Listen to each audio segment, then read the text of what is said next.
Start. Okay, now today children, we'll take up the questions from the topic polynomials, case study based questions on polynomials. See, earlier they used to say कि कभी जहाँ ना पहुँचे रवि वहाँ पहुँचे कवि. जहाँ मतलब कवि की कल्पना सूर्य के किरणों से भी आगे है. मगर आजकल मैथ्स ये केस स्टडी बेस्ड क्वेश्चन आने के बाद आपको मैथ्स वाले भी आजकल कल्पना करना शुरू कर दिए. तो देखिए आप यहाँ पर आप देख सकते हो कि एक पिक्चर आपको दिखाई दे रहा है. The below picture are few natural examples of parabolic shape. इस शेप को क्या बोलते हैं बच्चों? ये पैराबोलिक शेप है. ये पैराबोलिक शेप है. तो they are examples of parabolic shape which is represented by quadratic polynomial. A quadratic polynomial is always parabolic होता है. जिसका डिग्री 2 है तो वो पैराबोलिक शेप होता है. A parabolic arc is an arc in the shape of a parabola. In structures, their curve represent an efficient method of load and so can be found in bridges and in architecture a variety of forms. बच्चों, this is all information about parabola. It has nothing to do with your solution of the problem. Usually case study based consists of two parts. One part is information part about what is given to you, and then next part will be the CBQ part, that is CBQ question. So this is the information about parabola. Now most of the time what happens is children try to understand this, they try to make some mathematical understanding of it and they get nothing and they get panic. This has nothing to do with what you want to solve. This has nothing to do with what you want to solve. तो यहाँ पर आप देखो अभी ये देखो ये parabola का पाथ है. You can see this parabola. उसके बाद आप देखो दूसरा पैराबोलिक पाथ आ रहा है यहाँ पर, पानी का जो गिर रहा है. This is also an example of parabola. The way water falls, इसको ट्रैजेक्टरी बोलते हैं, इस तरह से जो गिरता है, प्रोजेक्टाइल मोशन. फिजिक्स वाले सर आपको बताएंगे उसके बारे में. नेक्स्ट आता है, अब देखो ये वाला भी एक पैराबोलिक पाथ है. Okay, so this is all parabolic path. ये इस तरह का है और ये इस तरह का भी पैराबोला है. अभी now this is the important thing that you should know. इसके बारे में आपको जानना जरूरी है. ये आपका मेन पार्ट है जो आपको आना आवश्यक है. Standard form of a quadratic equation ax² + bx + c. a b and c are all are real numbers. Of course all are real numbers, no doubt about it. All are rational numbers, true, but a is a non-zero real number and a and b and c are any real numbers. b and c are any real numbers, all are integers. तो बच्चों देखिए a is non-zero real number is the correct answer.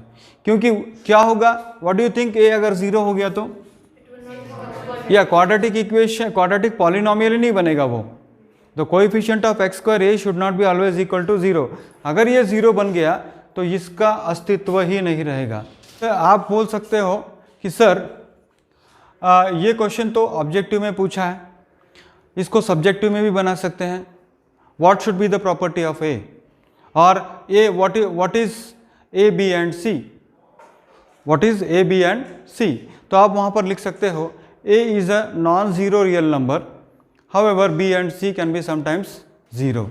Okay, b and c can be sometimes 0, not always 0. Roots of the quadratic polynomial d is equal to b² - 4ac. अगर ये equal है, roots अगर equal है तो इसका discriminant क्या होगा? या क्वाड्रेटिक पॉलिनोमियल का डिस्क्रिमिनेंट क्या होना चाहिए? d should be equal to what? 0. तो ये फर्स्ट वन का आंसर है C और सेकंड वन का आंसर है D. राइट. सर इसको कैसे पूछ सकते हैं?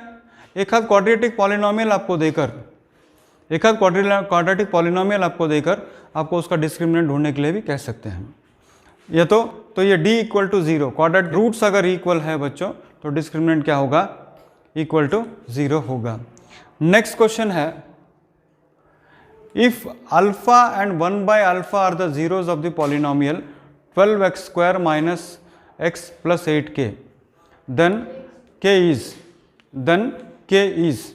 देखिए एक क्वाड्रेटिक पॉलिनोमियल है 2x² - x + 8k. या एक क्वाड्रेटिक पॉलिनोमियल आपको दिया है that is 2x² plus minus x plus 8k, और आपको जीरोस दिया है, एक जीरो है अल्फा, एक जीरो है अल्फा और दूसरा जीरो है 1/अल्फा। तो आपसे ये पूछा गया है कि अगर इस क्वाड्रेटिक पॉलिनोमियल का जीरो अल्फा और 1/अल्फा है तो आपको k की वैल्यू क्या होगी बताना है। सिर्फ the first polynomial is alpha, ये 1/अल्फा है, तो मैं एक काम करूंगा, what I will do here is alpha into 1/अल्फा that is product of zeros is equal to constant term upon what is it, constant term upon coefficient of x square और c by a what we say, right? constant term यहाँ पर क्या है 8k और ये क्या है coefficient of x square 2, so constant term by coefficient of x square, so ये alpha cancels with alpha, so 1 is equal to 2 1s are 2, 2 4s are 8. So 1 equal to how much? 4k.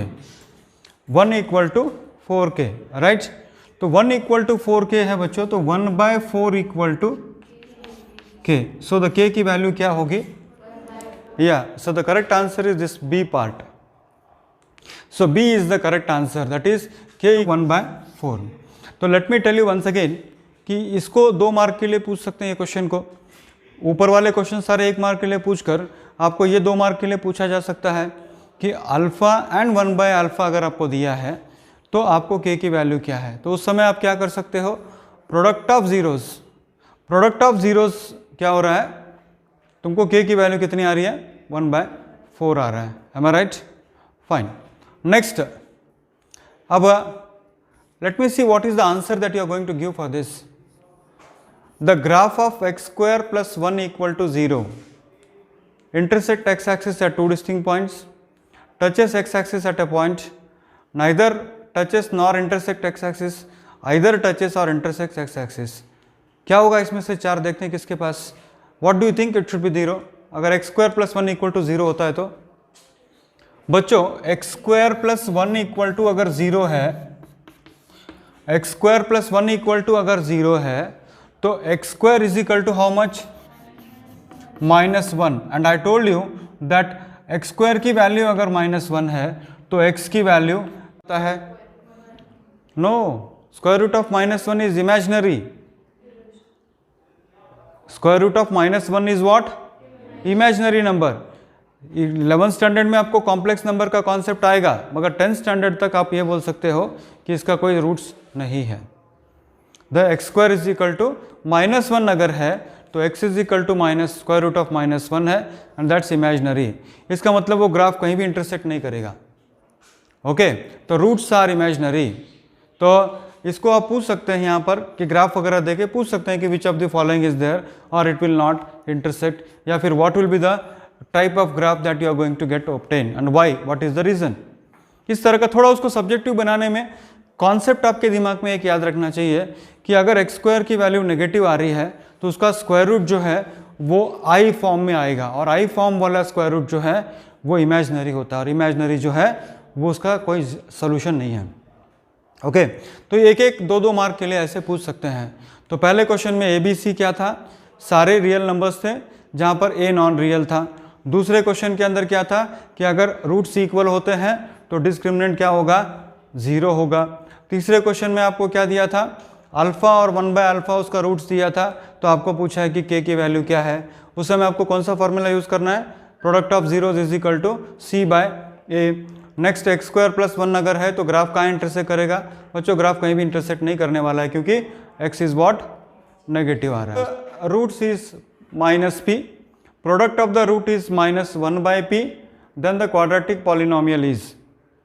देखिए अगर तुमको सम of zeros दिया है और product of zeros दिया है और आपको पॉलिनोमियल ढूंढने के लिए कहा है बच्चों, तो फॉर्मूला है x squared minus x into sum of zeros plus what, product of zeros, k into bracket,